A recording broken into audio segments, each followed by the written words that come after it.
Ассалаумағалейкум достар, сіздермен бірге мен Ернұр YouTube арнасы. Бүгінгі видеода мен сіздерге Скибиди туралы ащы шындықтарды, қорқынышты деректер және де ол балалардың психикасын бұзғанын айтатын боламын.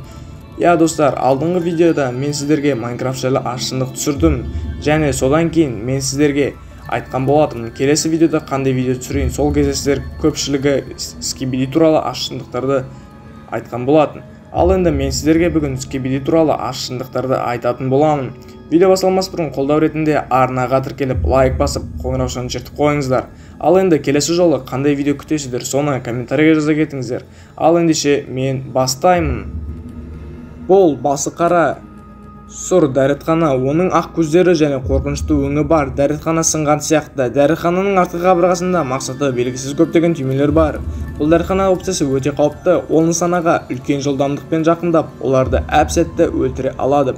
Бұл нұсқаның қалай пайда болғаны әлі белгісіз. Оны Скибиди тойлет жасаған болуы мүмкін. Ең күшті скибидшілердің бірі қазіргі заман таң қалдыруды тоқтатпайды.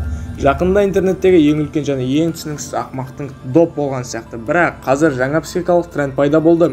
Скибиди дәретханасы. Егер сіз дәретханадан бастары шығып тұрған бейнелерді көріп ештеңе түсінбесеңіз, онда бұл түсіндірме материал сізге арналған.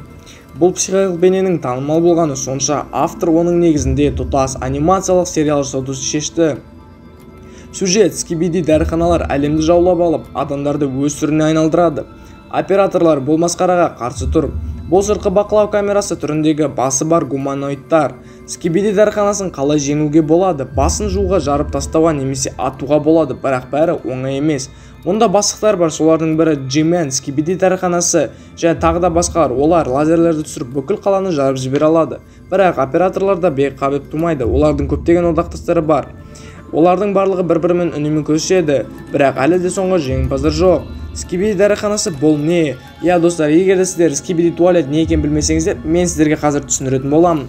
Бұл 2023 жылдың 6 ақпанынан бастап шыққан және қазірдің өзінде 50-ден астам қысқа эпизодтары бар шағын сериал. Олардың әрқайсысы керемет көру санын жинайды. Қарапайым бейнелердің өзі 50 миллионға дейін және қысқа бейнелер, қысқа тік бейнелер 200-ден астам. Бұл өте көп қаралым жиналды. Бұл серияны ресейлік YouTube пайдаланушысы Дафик Бум, әлемде Алексей Герасимов Патрик Лумумба атындағы Ресей халықтар достығы университетінің студенті 2021 жылы Гарри Мод ойынның стиліндегі бірнеше бейнені жариялады. Онда дәріханадан шыққан басы танылмал Скибиди Топ SS әнін шырқады. Неліктен бұл тіпті танымал болып шықты? Сіз мұны белгілі бір заттарға тәуелді адамдар ғана көреді деп ойлауыңыз мүмкін. Бірақ бұл қате. Негізі мұндай контенттің негізі көрермендер өте кішкентай сәби балалар. Бірақ мен сіздерге балалардың қалай бұдан психикасы бұзылғанын қазір сіздерге айтатында боламын. Мұнда оларға ұнайтынның бәрі бар. Қарапайым сюжет, түрлі түсті жарылыстар, танымал музыка, үлкен шайқастар және дәріхана әзілдері. Сонымен қатар сериалда кез келген елдің баласы көре алады, өйткені ондағы бәрі түсінікті және сөзсіз. Бір күн бұрын Instagram парақшада менің балам дәріханаға баруға қорқады. Ол мұны тек кастрюльде немесе сыртқы дәріханада жасай алады. Ал дәретхананы көргенде қорқады деп айтып жіберген. Біз мұның себебі телехикаялардағы ойындарды және YouTube-тегі Скибиди дәріхана кейіпкері туралы ер адамның басы дәріханадан шығып тұрған сенсациялық жаңа кейіпкерлерінде жатыр деп болжады. Қандай да жаңа кейіпкерлер жас қазақстандықтарды қорқыту мүмкін екен және ата-аналар неліктен балалардың көретін контентіне мұқият болу керек екенін анықтап көрейік. Скибиди дәріханасы қайдан пайда болды? Мен сіздерге 2023 жылы ақпанда басталған. Соны айттым. Сериалдың сюжеті адамдарды өз түріне айналдыратын Скибиди дәріханасы. Бұл бейнелер балалар арасында танымал. Олар тек сериалды ғана емес, сонымен бірге соғыста кім жеңетіні туралы теориялар мен пікірталастар. Майнкрафттағы Скибиди дәріханаларында ойнайды және дәріханалар айтатын әнді жатқа біледі. Достар, осылайша бір ата-ана осылайша Instagram парақшаға жазып жіберген еді. Шынымен де бұл Скибиди туалет өте кішкентай балаларға өте қауіпті болып саналады.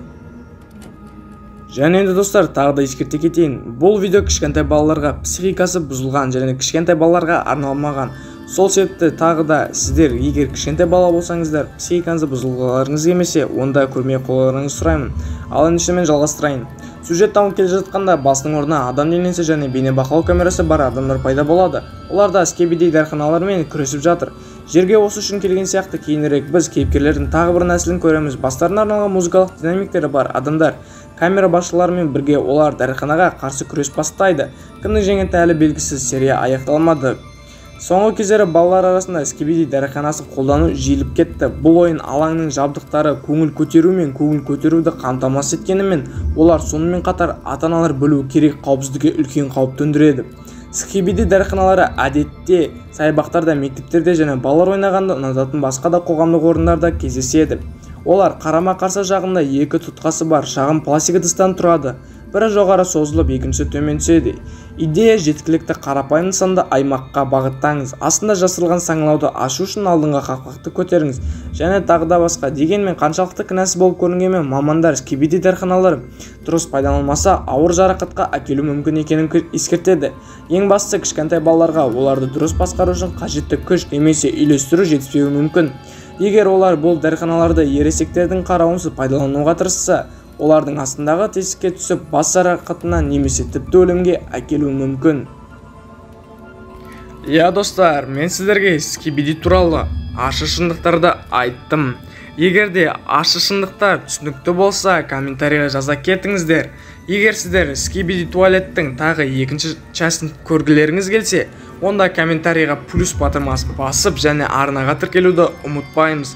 Ал енді сіздермен бірге болған мен, Ернұр YouTube арнасы. Келесі кездескенше аман сау болыңыздар. Және келесі видео сізге бірінші келсеңіз арнаға тіркелуді ұмытпаймыз. Сау болыңыздар.